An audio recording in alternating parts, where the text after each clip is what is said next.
Chers amis, en Christ, bien-aimés dans le Seigneur, je voudrais commencer par vous saluer au nom glorieux de notre Seigneur Jésus-Christ. C'est pour moi un privilège, encore une fois, de vous retrouver. Nous nous retrouvons autour de ce cadre merveilleux pour partager la parole de Dieu. Vous savez, la Bible nous dit ceci, je serre ta parole dans mon cœur afin de ne pas pécher contre toi. Cette parole qui nous fait du bien.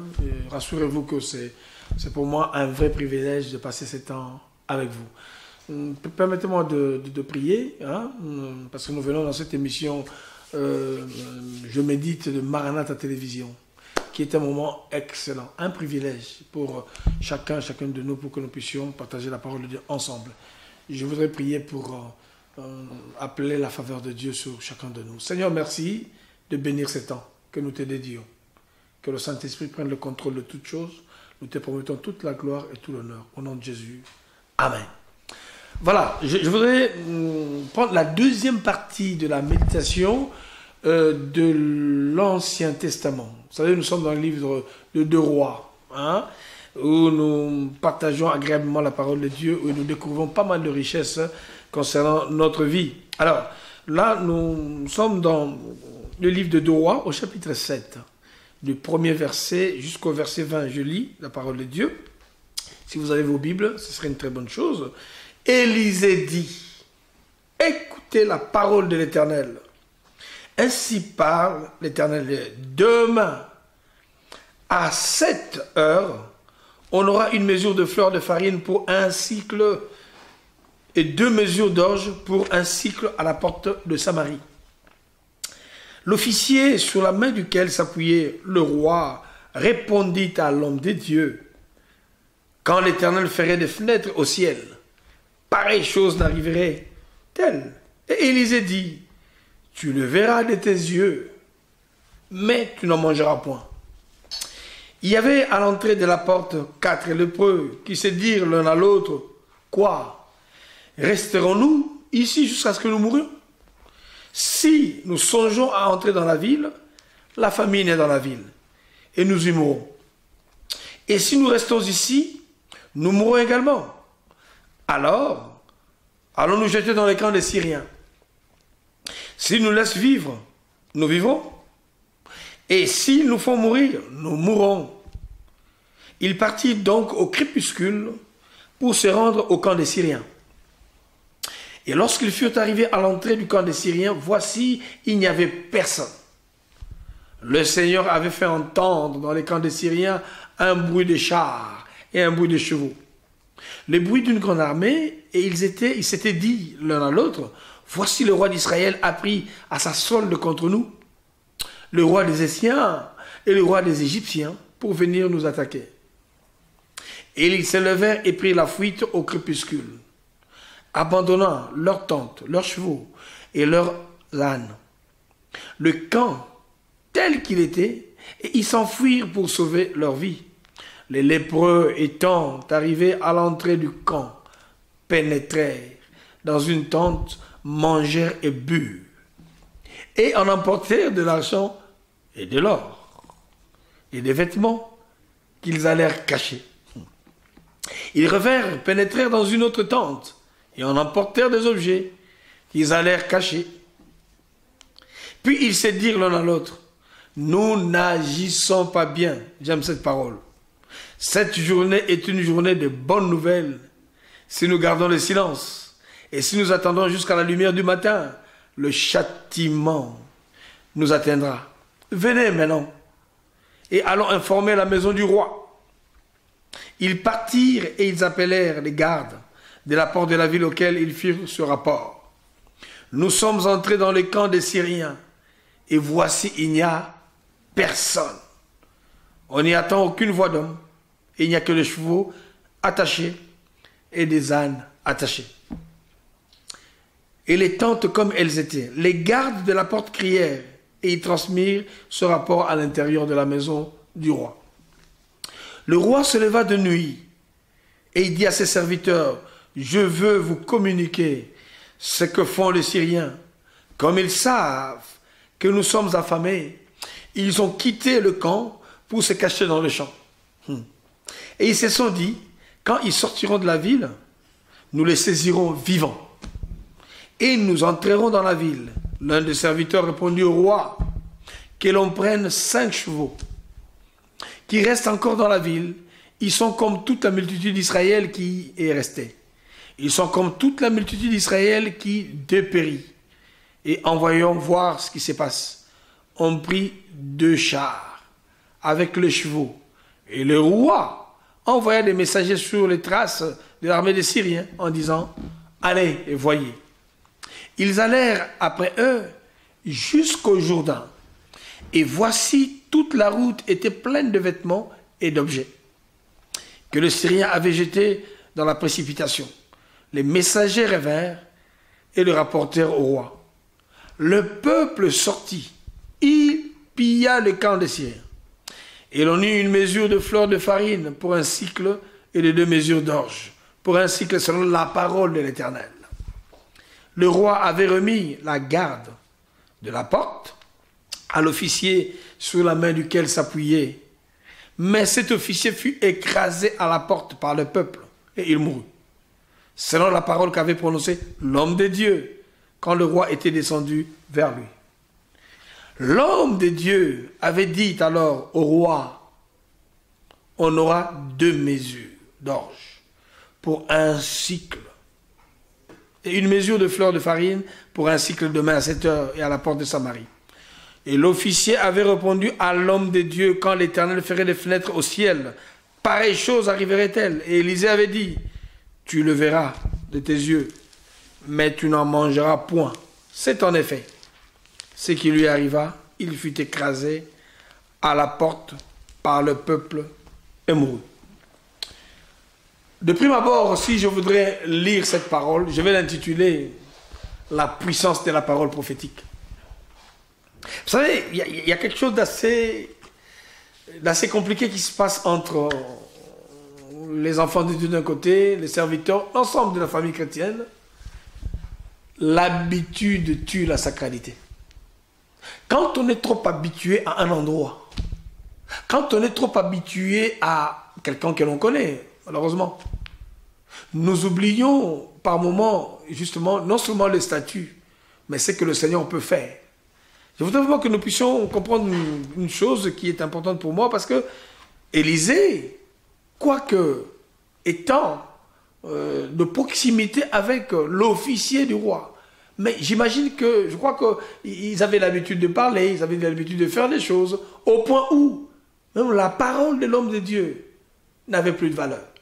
Alors que le problème, c'est de savoir, quand un homme de Dieu, une servante de Dieu parle, je suis convaincu, la Bible dit ceci, ce n'est pas par une volonté d'homme qu'une prophétie n'ait pas été donnée, mais poussée par le Saint-Esprit. Les saints hommes ont parlé de la part de Dieu. On peut être dans une maison, ça peut être ma fille, ça peut être mon fils, ça peut être un collègue de travail, ça peut être un ami qu'on connaît. Mais le fait que cette personne-là soit un serviteur ou un instrument dans les mains de Dieu, nous devons faire très très attention. Parce que Dieu n'a pas besoin de passer par nous pour confirmer la parole de l'homme de Dieu. Donc un vrai serviteur parle puisque le Seigneur lui a dit. Vous imaginez qu'il a reçu une instruction c'est un message qui concerne la nation. Un message qui concerne, bien aimé, tout un peuple. Mais celui qui était habitué à rester avec lui n'était pas en mesure de capter. Je voudrais vraiment nous encourager, nous avertir, nous préparer à faire très très attention par rapport au oint de l'Éternel. Vous imaginez un petit peu, l'homme de Dieu est en train d'annoncer une parole prophétique. Certainement, il a reçu de la part de Dieu. Mais ceux qui étaient autour, ceux qui doutent de nous, les gens qui ne croient pas en nous, c'est les gens de nos familles. Figurez un petit peu, allez, Genèse chapitre 37, nous nous rendons compte que Joseph, allez, d'ailleurs, il était l'avant-dernier de la famille. Raison de plus. Les gens se disent, bon, le petit là qui vient de naître, comme j'entends souvent. Oh non, non, c'est lui-là qui vient juste d'arriver. C'est lui-là qui est 4e, 5e, 6e, 7e de la famille. Joseph leur disait des choses, c'était des paroles prophétiques, c'était des visions prophétiques. J'ai dit à quelqu'un, si c'est Dieu qui l'a dit, si cela est venu de Dieu, je peux vous assurer que ça finira par s'accomplir. Le doute de quelqu'un ne pourra pas empêcher. Il a dit, même si Dieu pouvait ouvrir des fenêtres. Écoutez-moi très bien. Non seulement il doute du serviteur de Dieu, je peux te permettre de douter d'un serviteur. Je peux te permettre de douter de ton père ou de ta mère ou de ton oncle ou de ta tante. La seule chose que je ne veux pas, je ne voudrais pas, bien aimé, que tu fasses, c'est de douter même de Dieu. Donc selon lui, il ne croyait pas que Dieu était capable d'ouvrir le ciel. Dieu est capable. Il cite même si Dieu pouvait ouvrir, faire des fenêtres. Moi je dis à quelqu'un que Dieu est capable. Il est capable de faire des choses au-delà de notre imagination. Si c'est Dieu qui l'a dit, ça s'accomplira. Et très souvent, il y a pas mal de miracles qui loupent dans notre vie. Nous ratons pas mal de miracles simplement parce qu'on est en train de dire, qu'est-ce que les gens diront? Mais si c'est Dieu qui te l'a dit, fais-le. Pierre ils étaient tous dans la barque avec les autres. Mais puisqu'il voyait ce que tout le monde ne voyait pas, puisqu'il entendait ce que tout le monde n'entendait pas, il est sorti de sa barque. Tu n'es pas obligé de faire forcément ce que les autres bien-aimés te demandent de faire. Parce que Dieu a dit, l'homme de Dieu lui a dit. Alors, la deuxième partie, je voudrais dire à une personne, l'environnement peut être défavorable. Tu te dis que, bon, allez, je n'ai pas de papier, écoutez, bon, pour ce qui concerne certains, allez, j'ai pas ceci, j'ai pas ça. Tu te dis toi-même que l'environnement dans lequel tu te trouves, que c'est même pas possible que tu arrives à tel. Mais si Dieu a dit, il est celui qui maîtrise les temps. Il est celui qu'on appelle le maître des temps et des circonstances. Dieu est capable de créer certaines circonstances pour donner une solution à quelqu'un. Donc cet homme a douté, il ne croyait pas que Dieu était capable. Mais vous imaginez un petit peu, les acteurs dans l'histoire, c'est qui? C'est même des gens qu'on appelle les marginaux, des lépreux. Des lépreux qui étaient déjà condamnés eux-mêmes. Des gens qui ne vivaient pas dans la ville, mais qui voyaient les choses se passer de l'autre côté. J'aime dire à quelqu'un, avec Dieu, l'histoire peut changer de camp. La joie peut changer de camp. La peur peut changer de camp. Le bonheur peut changer de camp. C'est possible avec Dieu. Des lépreux, des marginaux. Mais ils ont pu saisir ce que ceux qui ont peut-être le Seigneur peuvent ne pas comprendre. J'ai aimé ce qu'ils ont dit. Quand ils ont vu la grandeur des choses de Dieu, ils se sont dit eux-mêmes, non, nous n'agissons pas bien si nous gardons le silence. Je voudrais dire à quelqu'un, tu n'agis pas bien parce que tu refuses de témoigner. Même ce que toi tu crois être un petit témoignage. Même ce que toi tu crois être quelque chose d'aléatoire. Bien aimé, rien n'est trop grand pour ne pas témoigner Dieu. Nous devons apprendre à témoigner Dieu même dans les petites choses. Ils ont dit, cette journée est une journée de bonnes nouvelles. Tu t'es réveillé le matin, tu peux témoigner. Dieu t'a donné un pain, tu peux témoigner. Tu te retrouves en bonne santé. Ils ont dit, si nous n'agissons pas bien, si nous gardons le silence. Moi, je crois que des personnes malvenues, comme la petite fille de Jérusalem, je vais me parler d'elle, une esclave. Comment on peut comprendre que de la bouche des lépreux, la bonne nouvelle soit arrivée? Les gens n'attendent rien de toi. Simplement parce que, bon, allez, jusque-là, l'attitude que tu as présentée n'inspire rien. Mais les lépreux eux-mêmes étaient convaincus. Ils ont pris le risque. La foi, c'est un risque que l'on prend. Vous imaginez la nouvelle que les lépreux donnent a changé toute l'histoire. Donc, je suis en train d'encourager quelqu'un. Peut-être que tu te dis, je viens d'arriver dans la foi. Peut-être que, bon, allez, les gens ne croient pas trop en moi. Les lépreux ont repoussé les limites. Donc c'est possible que nos limites soient repoussées. J'encourage quelqu'un, ne restez pas sur ce qui est déjà fait. Les lépreux étaient marginalisés, mais quand ils ont vu que le terrain était déjà vide, je voudrais dire à quelqu'un que Dieu travaille déjà pour nous. Mais le diable nous fait croire que comme si Dieu n'a pas agi. Le diable nous fait croire que comme si que tout est fini. Tu arrives en Europe, tu te dis qu'en Europe, il n'y a plus rien. Tu vas dire en Europe qu'apparemment, les Syriens sont arrivés, nous, on n'a plus rien. Mais je voudrais dire à quelqu'un que les Syriens arrivent, que les gens viennent de l'ouest ou de l'est, à chacun son tour, à chacun sa grâce. Il y a une place pour quelqu'un. Nous devons témoigner déjà ce que Dieu a fait, les lépreux l'ont fait, et on a vu que ce que l'homme de Dieu a dit, ça finit par s'accomplir. Je voudrais dire à quelqu'un, si tu ne crois pas en moi, ce n'est pas un problème. Tu ne pourras pas fêter avec moi, tu ne pourras pas régner avec moi. Crois au moins que le Dieu que je sais est un Dieu bon. Crois au Dieu de ton papa, au Dieu de ta maman. Crois au Dieu de ton leader et suis ce qu'il te dit. certainement, le Dieu qui marche avec lui accomplira ses promesses. Soyez bénis, hein, et que l'onction de lépreux puisse accompagner quelqu'un à briser les barrières. Soyez bénis. Je prie le Seigneur de nous fortifier, nous tous, là où nous avons peur, là où nous hésitons, là où nous croyons que rien n'est fait, là où je crois que mon témoignage n'est pas assez suffisant pour le témoigner, mais puisque l'homme de Dieu a parlé, puisque Dieu a parlé par son serviteur, nous sommes convaincus comme Moïse, il ne parlait pas si Dieu ne lui a rien dit. Nous croyons au Dieu de notre serviteur. Nous croyons au Dieu de celui que Dieu utilise.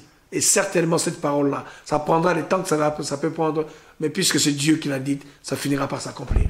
Soyez bénis et que toutes les promesses qui ont été faites dans votre vie, quel que soit le temps que cela a pris, peu importe le temps, ces promesses-là, puisque Dieu honore toujours la foi de son serviteur, il accomplira tout ce qu'il a dit.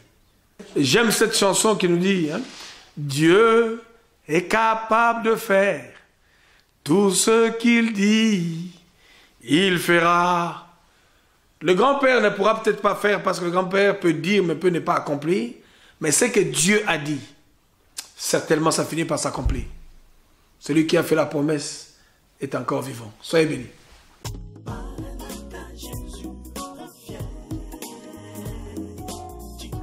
Mwana na moto, Kizali pembeni, yeah.